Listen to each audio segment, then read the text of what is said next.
I think one of the educational philosophies I have is, which I think undergirds what we do here, is about trusting children and trusting the process of learning. And I think trust plays into lots of these things, doesn't it? So actually, do we believe that children will naturally learn? If we think children will naturally learn, we don't need to mediate it through lots of different systems. We actually just place them in a world and expect them to learn. So I think a lot of what we do at Emmanuel is trying to say, what are the natural ways that children learn, and how do we replicate them rather than mediate them through a screen?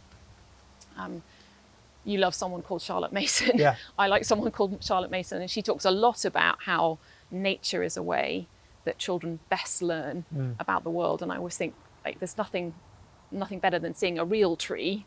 A tree on a screen is a tree on a screen. It's not wondrous in the way that a real tree and all its crevices are wondrous. And I think that trust plays in with behaviour, doesn't it? So children need safe, clear boundaries. They need those to feel safe. But within those boundaries, there has to be lots of trust and freedom for them to really thrive as people. And I think Charlotte Mason had that sense that you are shepherding hearts rather than simply modifying behaviour. Exactly. So for me, this all comes down to the purpose of education and the sort of utilitarian drive in education. That if you've got a model that you are trying to turn out identikit children to go into the marketplace or to go and fulfill a specific function, then you are offending against the individual personality and the dignity of the child. So I completely agree. That's all where trust in the individual child comes in. And that plays into tests as well, because I remember somebody, when we were teaching our children, saying to me, you have to trust that whatever goes in will one day come out.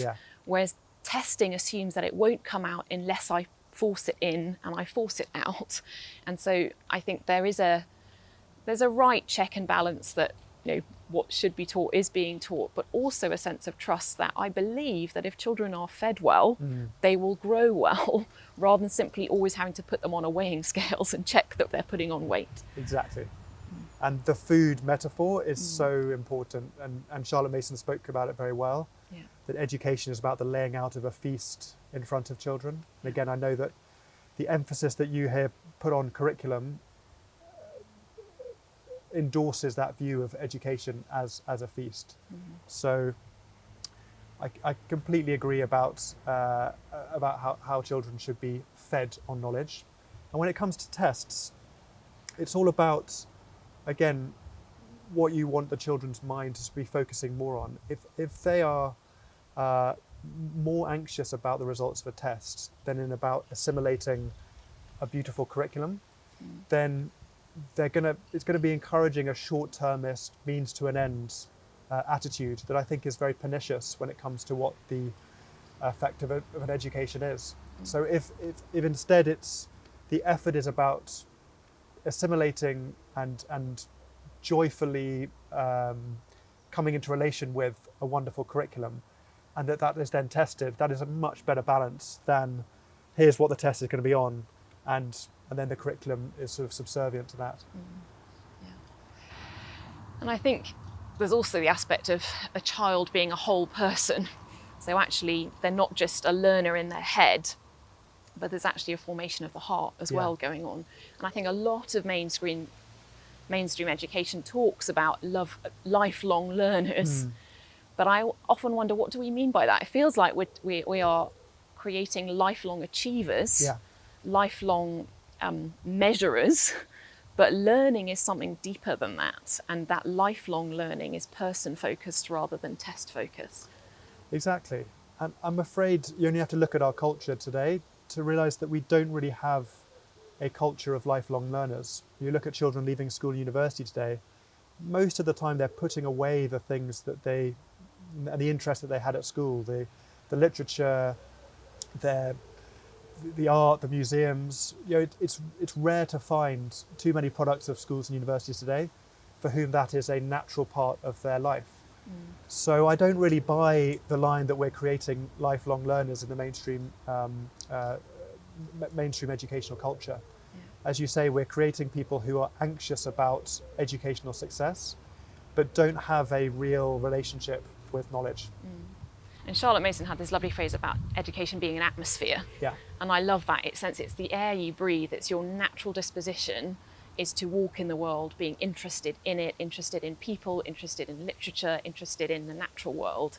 And I think that isn't something that you can make in a day. Yeah. It is a lifetime task. And I think a lot of what we're doing here is trying to set up that atmosphere of expectation that this is an amazing world. I always talk about, in the Christian context of this school, that we're saying to the children, this is your Father's world, and you're free to step into it and enjoy everything He's placed here for you. And that's the atmosphere of what we're trying to do. I think that the thing that really strikes me is the coherence of the educational philosophy and then what the atmosphere looks like. And too often you see on a website, we believe in lifelong learning, or we believe in the joy of childhood, whatever, but the atmosphere then undercuts that. So they've got interactive whiteboards everywhere that actually narrow a child's world. Or on the website, what they really care about is the 11 plus results of a primary school or a prep school. And that undercuts the atmosphere. Well, that's really what the atmosphere actually is. So I think, thinking about the trips that you do, the curriculum that you have, the relationship with nature, all of that coheres with your philosophy. And that's very rare and it's very precious.